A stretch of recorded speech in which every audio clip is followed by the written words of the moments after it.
History of show business. From the time he was 5 years old, Jerry Lewis has entertained us with his nutty genius. Recently, we sat down and talked about the fact that, believe it or not, he was named one of the most recognized people in the world. In fact, Jerry tied with the Pope. I tied with the Pope. I couldn't believe that. Being one of the most recognized people in the world is an honor in itself.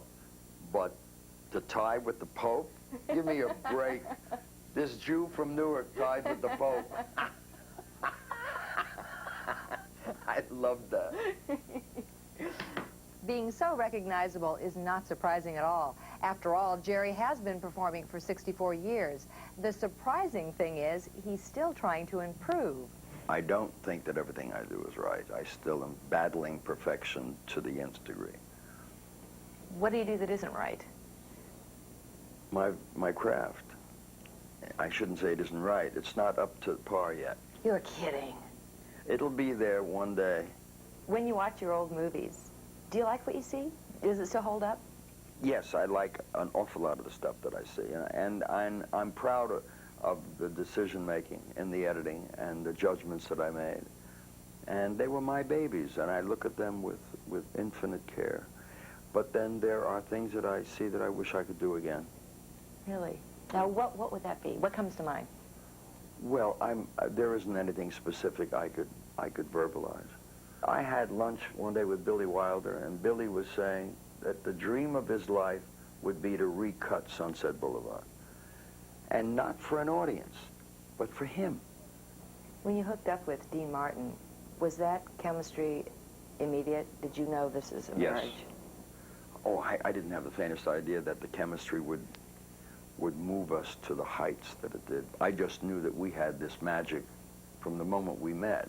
There was a magical connection. Don't drown him. Just make snake eyes. Oh, well, I see them do that in the movies, like the Chris Monty Chris. Make snake eyes 30-1. Snake eyes. Snake eyes. I was an only child. Dean was my brother and my hero. I mean, I met Dean when I was 18. He was 28 years old, man of the world.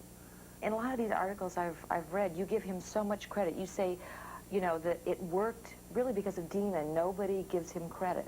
Absolutely. Why do you say that? Well, because it's the truth. It's the truth. Dean was the center point of everything the idiot did. And he was the same. He was exactly what George Burns was. George Burns was the brilliant mainstay of that twosome. Gracie was funny and Gracie was wonderful, but Gracie would have been absolutely mediocre without George Burns. And so would I have been. Dean was my brother. We were all crushed when you split up. Sure. What was it like for you? Well, it was not unlike when two people split. It was the same trauma, except that at 28 years old, I knew that my biggest fear was that we would go and deplete our worth. That was one of my great fears. And I remember saying to Dean on the night of our 8th anniversary, I said, I think we're making the turn. I think we're coming around the 16th pole. And I don't know what the time frame is before we get to the finish line, but one thing's for sure. We cannot get knocked out of the ring like Joe Louis was. And you didn't speak for 20 years? No. I have a friend who loves what you do every year and who just wanted to come out. Would you send my friend out, please? Where is he? Would you send him out here? In 1976, Frank Sinatra brought Dean onto Jerry's telethon, and from that time until Dean Martin's death in 1995, they spoke weekly.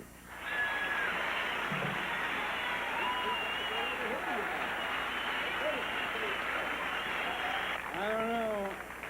How you been?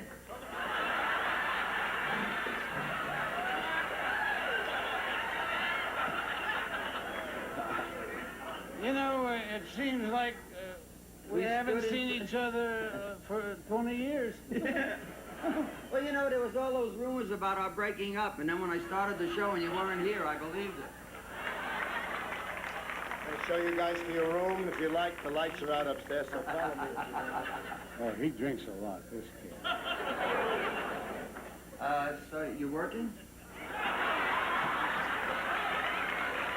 Can we look forward to seeing Jerry Lewis, though, on camera, the wonderful physical comedy, you know? Get out of here. Shoot.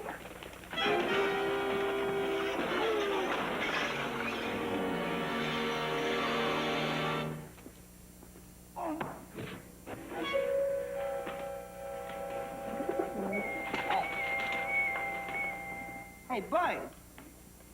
This is not an easy... Hey.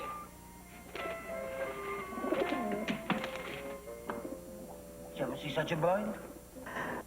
I'll make that material. I'm planning on, I have 3 important projects, but they will not be with me on the screen. I'll be behind the camera.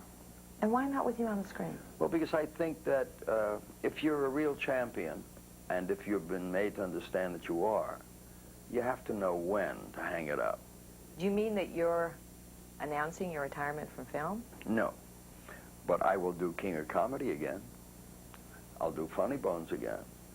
I will stay within the realm of an actor that's 70 years old.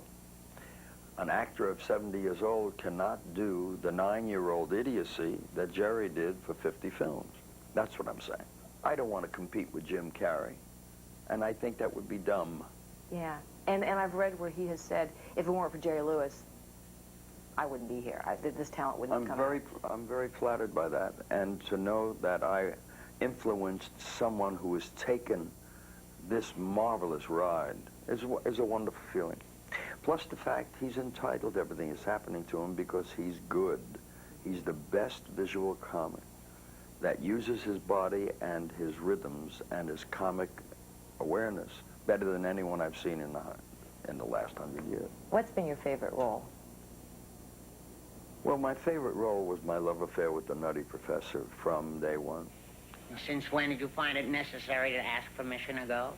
Oh, well, what I meant to say, Professor Kelp, was that I have to go to football practice.